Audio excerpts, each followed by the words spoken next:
Bon, ben, bonjour tout le monde. Dans cette vidéo-ci, je vais vous expliquer la solution là, de l'exercice 4.1.10. Donc, un exercice là, qui est tiré là, évidemment de la section 4.1 du livre Physique XXI, là, le tome A, qui s'appelle Mécanique. Donc, voilà, donc dans la section, les exercices de la section 4.1, c'est la cinématique de rotation. Donc, on nous donne ici une question. On nous explique en fait la situation générale là, au début, que je vais regarder avec vous dans quelques instants, et ensuite on va vous demander là, 4 sous-questions, là, A, B, C, D.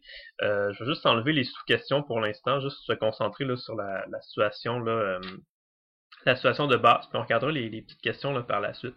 Donc ce qu'on nous dit, c'est qu'on a un disque qui mesure 50 cm de rayon et qui tourne sur lui-même à une certaine vitesse. Okay? À t égale à 0, il tourne à 0,5 radians par seconde. Donc au début, à t égale à 0, il tourne pas très rapidement. Okay? En fait, j'ai calculé, ça lui prendrait à peu près là, 12 secondes et demie faire un tour. Donc à 0,5 radians par seconde, c'est pas très très rapide. Okay? La vitesse initiale, on appelle ça oméga 0. Hein. Oméga, c'est le symbole, la lettre grecque là, pour représenter la vitesse angulaire. Donc 0,5 radians par seconde. On nous dit qu'il tourne dans le sens anti-horaire. Okay? Donc comme on expliquait dans la section 4.1, généralement ce qu'on fait là, sauf avis contraire, là, en général, ce qu'on fait, c'est que on va avoir tendance à utiliser tout simplement comme convention de signe là, la même convention de signe que ce qu'on appelle l'enroulement trigonométrique. Et en mathématiques, justement, ce qu'on fait, c'est qu'on dit que à droite, c'est 0 degré et les angles vont augmenter quand on tourne dans le sens anti-horaire. Donc, généralement, c'est ça qu'on va faire aussi là, à la section 4.1. Donc, si on dit qu'on a un objet qui tourne avec une vitesse dans le sens anti-horaire, on peut donc supposer que c'est une vitesse qui est positive, là, qui respecte cette convention de signe-là. Donc, c'est ce qu'on nous dit. Donc, à t égale à 0, l'objet va à 0,5 radians par seconde, donc pas très très rapidement. Et 20 secondes plus tard, donc rendu à t égale à 20 secondes, là, l'objet s'est rendu qui tourne à 2,5 radians par seconde. Donc là, il tourne 5 fois plus rapidement. Okay. Déjà, avant d'aller plus loin, okay, en fait, il nous dit ici que son accélération angulaire est constante. Okay. Donc ça veut dire que si à t égale à 0, il est à 0,5 radians par seconde, et qu'à t égale 20 secondes, il va à 2,5 radians par seconde, on comprend que, évidemment, le disque il a accéléré. Il y a eu une accélération angulaire qui s'appelle alpha. On ne sait pas encore c'est quoi, mais on sait qu'elle a été constante. Donc, il a vraiment accéléré de manière constante. Donc, déjà, avant d'aller plus loin, là, puis de lire le restant de la question, on pourrait déjà le calculer. C'est quoi cette accélération constante-là? On va en avoir besoin de toute façon pour répondre aux questions. Donc, on peut y aller avec ça. On peut utiliser la deuxième équation là, de la cinématique de rotation qui dit que la vitesse finale, c'est égal à la vitesse initiale, multipliée par l'accélération angulaire fois le temps, okay, en fait le delta t là, qui s'est écoulé. Nous, on connaît tous les chiffres, sauf l'accélération angulaire. Donc, tous les chiffres, on a simplement à remplacer. On isole l'accélération angulaire là-dedans et ça nous donne une accélération angulaire de 0,1. Et accélération angulaire, là, ça se note en radians par seconde carré.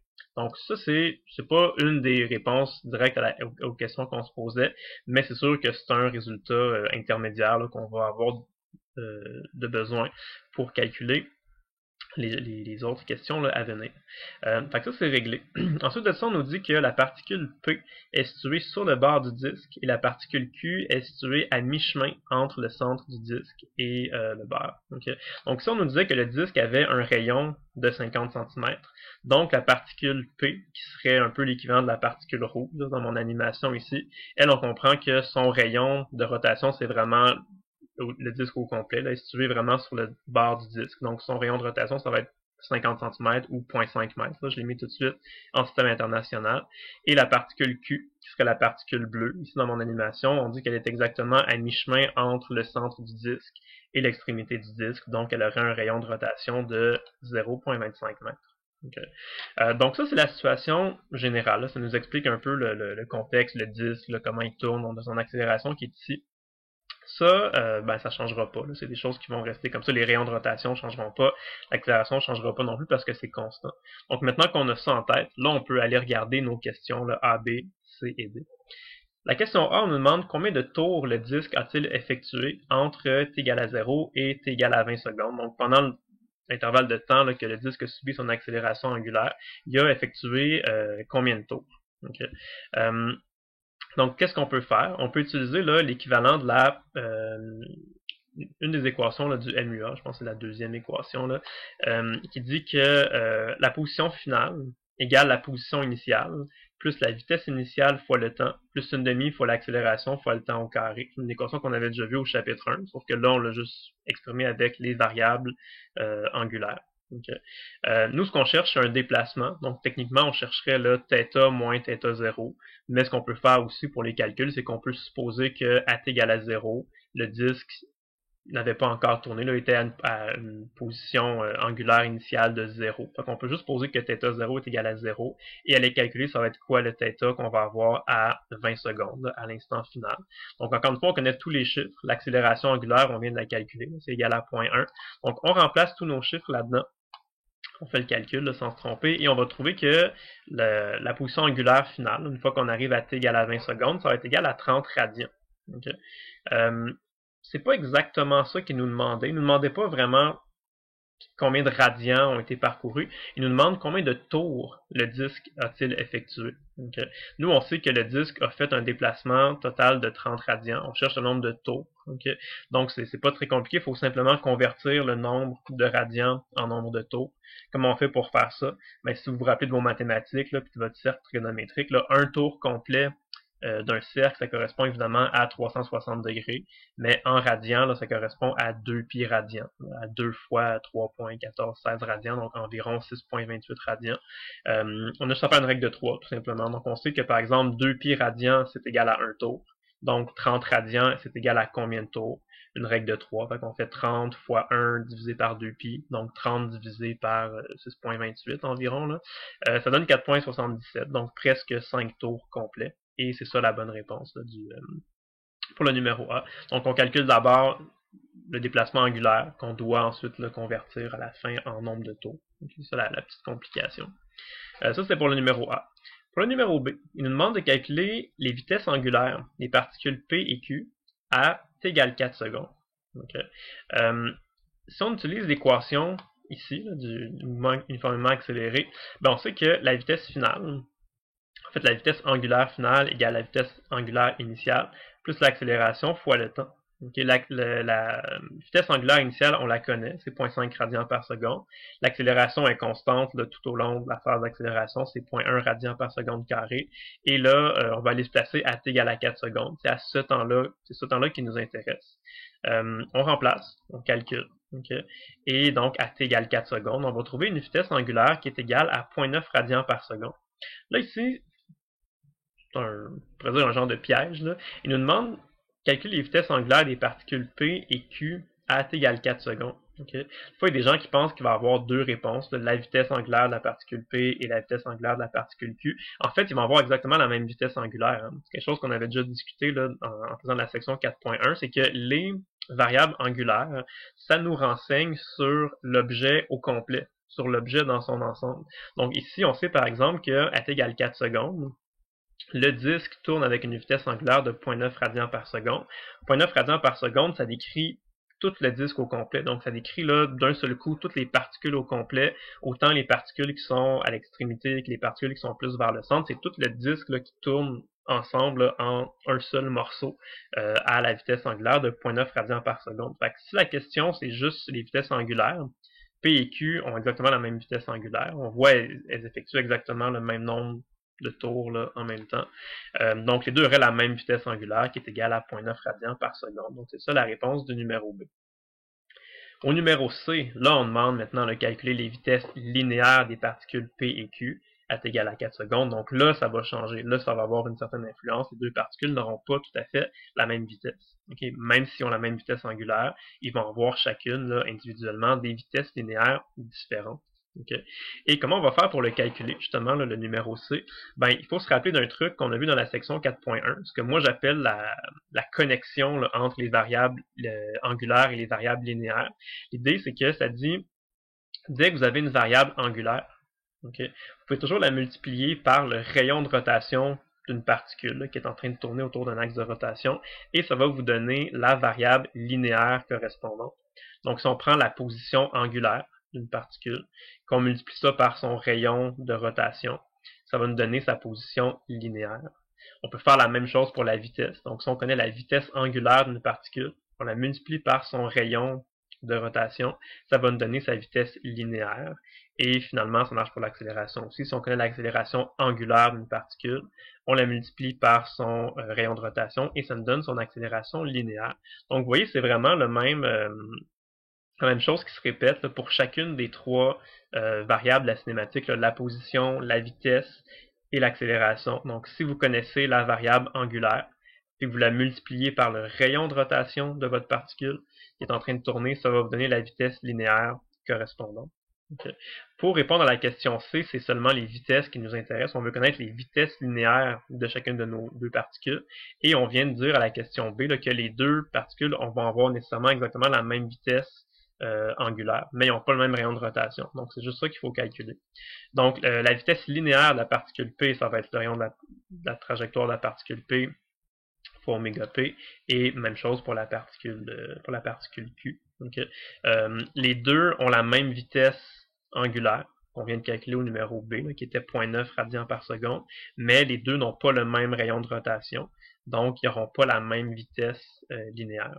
Okay, donc on effectue les calculs, on trouve ça ici, c'est la bonne réponse, c'est ça la réponse de la question C. Donc on voit finalement que la particule P a une vitesse linéaire qui est exactement 2 fois plus grande que la particule Q, parce que son rayon de rotation était 2 fois plus grand. Okay. Donc c'est normal que la particule P ait une vitesse plus grande que la particule Q, la vitesse linéaire, on s'entend, en mètres par seconde, parce que si on regarde les rayons de rotation, mais aussi les trajectoires comme telles, donc chacune de ces deux particules-là se déplace sur un cercle que j'ai représenté ici.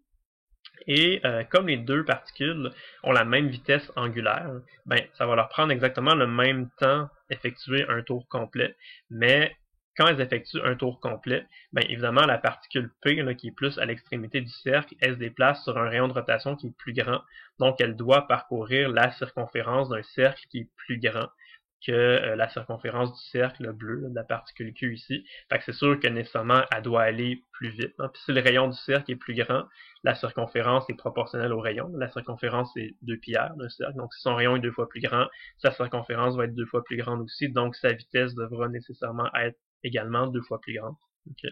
C'est très logique quand on y réfléchit, mais c'est tout inclus là, dans les formules. Donc quand on applique les formules correctement sans se tromper, là, ben, évidemment, ça donne ces bons rapports-là, donc les bonnes réponses. Ça, c'était pour le numéro C. Numéro D, on nous demande de calculer les modules des accélérations résultantes des particules P et des particules Q, toujours là, à t égale à 4 secondes. Okay. Ici, ce qu'il faut bien comprendre, c'est que, comme c'était bien expliqué dans la théorie là, de la section 4.1, c'est que quand vous avez une particule qui tourne sur une trajectoire circulaire autour d'un axe de rotation, il y a deux composantes à son accélération. Il y a une partie qu'on appelle AX, qui est l'accélération qu'on appelle l'accélération linéaire. L'accélération linéaire, c'est exactement l'équivalent, ben c'est ça ici, c'est le AX. Okay, donc on l'obtient si on connaît l'accélération angulaire, qu'on multiplie ça par le rayon de rotation de la particule, ça nous donne son accélération linéaire, okay, donc un nombre là, de mètres par seconde carré. Fait que ça, c'est juste une des composantes. Okay? C'est ce qu'on appelle l'accélération linéaire, qui appelle ça l'accélération tangentielle. Des fois, on l'appelle AX parce qu'on imagine un axe X là, qui tourne autour du cercle comme ça. Donc ça, c'est sûr qu'on va devoir la calculer, mais ce ne sera pas ça la réponse. Ça, c'est juste une des composantes de l'accélération. L'autre composante de l'accélération, c'est l'accélération centripète, donc un truc qu'on avait déjà vu là, à la fin du chapitre 1, et on voyait que quand une particule tourne là, à une certaine vitesse autour d'une trajectoire circulaire, elle va avoir une certaine accélération qu'on appelle AC, accélération centripète. Je rappelle là, que l'adjectif centripète, ça veut dire qu'il pointe toujours vers le centre du cercle. Donc, comme vous voyez sur le schéma ici, l'accélération centripète, elle va toujours pointer vers le centre du cercle. Alors que l'accélération tangentielle, ben, ça le dit, ça va toujours être tangent au cercle. Donc, l'accélération tangentielle et l'accélération centripète, c'est comme les deux composantes à 90 degrés l'une de l'autre. C'est un peu comme les composantes XY là, d'une force, mais c'est les composantes tangentielles et centripètes. Okay? L'accélération centripète, comme on avait vu au chapitre 1, c'est égal à v carré sur r. Donc, on peut utiliser ça pour le calculer, mais aussi, comme on sait que la vitesse linéaire d'une particule qui est en rotation, c'est r fois oméga. Donc on pourrait remplacer V par R fois oméga, ça donnerait R carré fois oméga carré sur R. Donc il y a les R qui simplifient, ça donne exactement la même chose que R fois oméga carré. Donc ça, vous avez le choix, ça dépend vraiment de la situation, dépendant de ce que vous connaissez puis de ce que vous cherchez. Utilisez ce qui est le plus simple pour vous. Okay. Nous ici, on connaît tout de toute façon, mais comme au numéro C, on a calculé les vitesses linéaires de chacune des deux particules. C'est plutôt ça que je vais utiliser, mais j'aurais très bien pu calculer R fois oméga carré aussi. Okay. Mais bref, ce qui est important de comprendre, c'est qu'il y a vraiment deux composantes à l'accélération. L'accélération tangentielle et l'accélération centripète. On doit calculer ces deux composantes d'accélération-là avant d'être capable de calculer le module de l'accélération totale de chacune de nos deux particules. Donc, commençons par la particule P. Donc, son accélération linéaire, ça va être son rayon de rotation, qui est 0,5 m, fois l'accélération angulaire, qui est 0,1 radian par seconde carré, qu'on avait déjà calculé. Donc, on remplace nos chiffres. Et là, on vient de trouver l'accélération linéaire ou l'accélération tangentielle de la particule P, 0,05 m par seconde carré. Mais on doit aussi calculer son accélération centripète, qui est égale à V carré sur R pour la particule P. La vitesse linéaire de la particule P, on venait de la calculer juste avant, c'était 0,45 m par seconde. On met ça au carré, on divise ça par son rayon de rotation, et ça nous donne l'accélération centripète de la particule P, qui est 0,405 m par seconde carré aussi. Et maintenant qu'on connaît ça, c'est comme si on connaissait les deux composantes XY, c'est pas XY, mais en tout cas on connaît les deux composantes perpendiculaires d'un vecteur. Et quand on connaît les deux composantes perpendiculaires d'un vecteur, puis qu'on cherche à calculer la norme ou le module du vecteur, ce qu'on fait, c'est tout simplement Pythagore. On va dire que la norme ou le module du vecteur accélération totale, c'est le Pythagore de ces deux composantes. Okay? Donc on a juste à effectuer ce calcul-là. Donc notre accélération tangentielle au carré plus l'accélération centripète au carré. On calcule ça, on effectue la racine carrée et ça nous donne le module de l'accélération totale pour la particule P, qui est 0,408 m par seconde carré. C'est la bonne réponse pour le numéro D, pour la particule P. Pour la particule Q, on ferait exactement la même chose. Je ne vais pas vous montrer les détails exactement, mais c'est exactement la même affaire. C'est juste remplacer les P par les Q et remplacer les variables correspondantes. Évidemment, ça donne un chiffre qui est différent parce que c'est pas les mêmes vitesses, pas le même rayon de rotation. Mais pour la particule Q, ça donne 0,204 m par seconde carré, donc exactement l'équivalent en changeant évidemment les chiffres pour la particule Q. Donc voilà, donc c'était la solution de l'exercice 4.1.10, en espérant que ça vous a aidé à mieux comprendre, que ça vous a servi d'exemple. Donc ben voilà, bonne journée, à la prochaine.